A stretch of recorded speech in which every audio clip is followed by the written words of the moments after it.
I've got a treat for you today, guys. What we are looking at here is the completed Plastcraft Infinity Terrain set. I have gone ahead and squared this off to a 4x4 to give you guys an idea of how dense this set can get. This battle mat also is supplied to us by Deep Cut Studios, which I'm going to go ahead and close in on their logo right here. So Deep Cut Studios, I'll put a link in the liner notes. So, let's go ahead and go over this. First, this set was huge. I mean huge. I think this was at least $500 worth of Plastcraft terrain that they sent us. So, we're going to go ahead and go through here. The paint scheme that I went for was actually based off Invader Zim. It was a purple and green paint scheme. And just going to get some close-ups on all this. What I did with that is I used it as a base idea for the paint scheme. And then I went with it and added this sort of like cobalt blue. I think I'll mention the colors here at the end. I use Americana paints, which are Art Deco brand. And then I used a lot of like oranges for rust effects and these sort of lime green colors to get all these nice glow effects that you see here. This set is really, really detailed. The models themselves are amazing. And I've just got to say that this is some of the best terrain that I've ever worked with in terms of prefabricated stuff. It's really easy to use. It's really easy to modify. Like, let's close in on one of these modified pieces that I did. So you see I just sort of carved out some damage holes and I attached these pieces of wire around the corners on some of them. Made them look battle damaged, that kind of stuff. You can also see over here where I've attached wire along the internal as well. And these particular Infinity models are the Toha, which are an alien race in Infinity. So we're just going to kind of do a pan around of the whole set. You've got these little storage containers, which are very useful as scatter terrain. And this terrain still, even though it is a little open, because I went for more of a high tier setup for this particular video, where you can see they've got all sorts of elevated spots, you could actually take a lot of these down to the base level. You know, like these just come off. I'll show you how this works real quick. This would just come off and you could place it like right there, or you could put it in the center right there. But they're very modular, very modular. One of the things that you want to remember with these kits also is they come with these. These are these little ramps.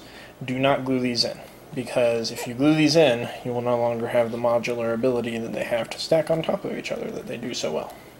Which is kind of the whole point of how they designed this set. Just the sheer amount of terrain combinations that you can get with the flipping and stacking everything. It's just amazing. So we've also got these little ladders here, and there are two methods that I found that you can do these ladders. You can either stick them underneath like that, because it has a little hooked area right there, or you can go with this method, which over here you can stack them on top, and they just sort of hang right there, like that. Another thing is you notice that all of the buildings have doors and windows, so what we're going to do is let's go ahead and grab a hold of one of these. So we're going to move my Tarsos unit. He's going to chill out over there for a minute. Now, this is not easy to do one-handed, and I found that you pretty much have to remove the rooftop, which you just do like so. A little hard to do this one-handed, but when you do that, basically they're little slide-in tiles, and the roof goes back on like that. These little tiles just slide right into the sides. They just slide right in there, like that. And you get a nice little closed window. This is very useful because I think in missions you could use it as, say, like a, I can't remember, a short order. You can use short orders as ways to open windows and close windows and open doors and closed doors. And like a situation like this one, for instance, where you've got a straight shot through. You could randomize how many are open and closed at the beginning of the game, and then you could open and close them. So you could, walk in and then short order close the door behind you to get some cover, because if they can't see you, they can't shoot you. So now, I don't know if there's actual rules in the game for that, but it would be very useful in my opinion if you wanted to do like some custom stuff with missions to make it very playable for this set. This set is amazing for that kind of thing. So let's take a look through here. Something also, this is the Gorgos tag for Toha. If you look, they've scaled everything perfectly to where the Gorgos can fit right under all the bridges. And that is just, it's such good design work. Just making it so playable for Infinity. It's just amazing. And then what I really like, oh yeah, if any of you are Infinity players, you know that this guy, whoever places an HMG up in this spot, it's pretty much got like total domination of the board. He is in a very, very good kill spot, because if we look at it from his perspective, he has pretty much got a good view of everything here. We've got some triads set up, all these different bridgeways. You got a delegate who's hanging out over there.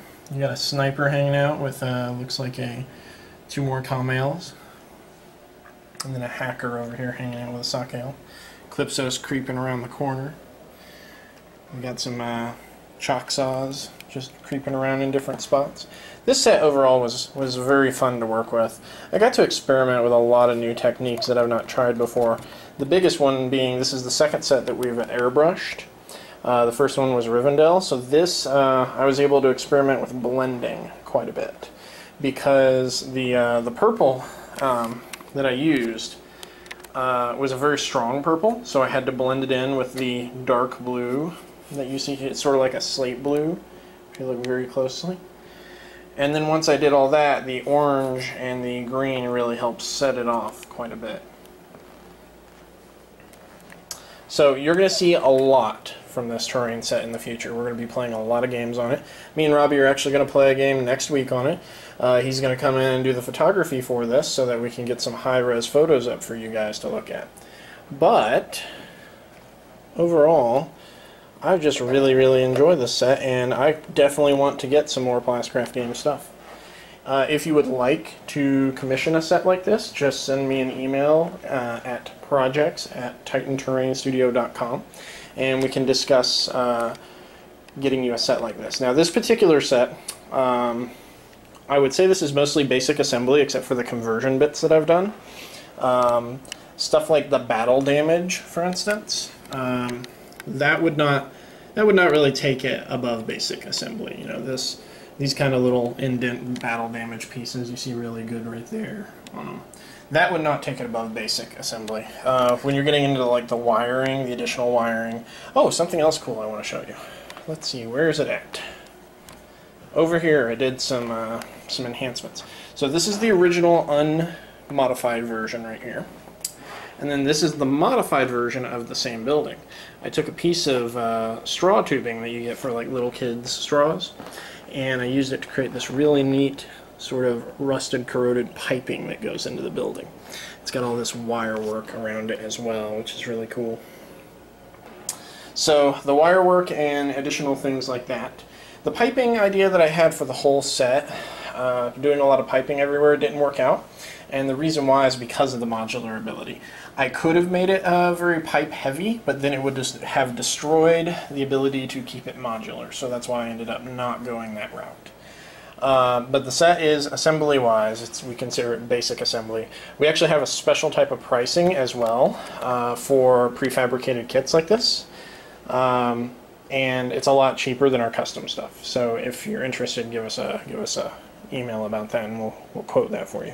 The paint job overall, I'm considering a heroic paint job, because we have a lot of OSL work and a lot of airbrushing. So there's a lot of blending, a lot of heavy rust effects.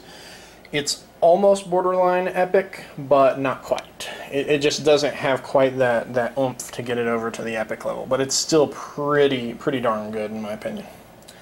So there's your project completed on the Plastcraft Infinity set. stay tuned for battle reports on this, because we've got some cool ideas for some missions to play on this, and I am excited to play this.